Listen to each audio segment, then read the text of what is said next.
You have hooded eyes or deep set eyes and you can never get your eyeshadow to last, here's some tips.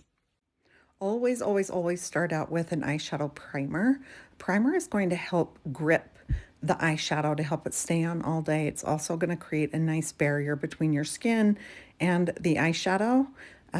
Using a creamy matte white shade, whether it be translucent powder or eyeshadow, to set that is going to create a perfect base to start building color. And the reason that you want to build the colors up is because that's what's going to create a really pretty finish, and not get super blotchy and like not blend. Building up the color creates like a soft eyeshadow look. I think that's what most people are looking for. Adding a darker shade in the outer V, making sure you tilt your head back, ladies. This is a big tip. Tilt your head back.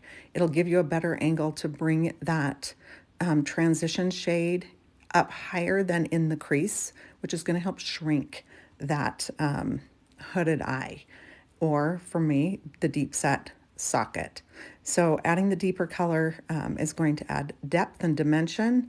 Go ahead and add a little bit of shine on your lid. Even if you can't see it looking straightforward, when you go to glance down, people are going to see it, and it's such a pretty finishing touch. Add some mascara.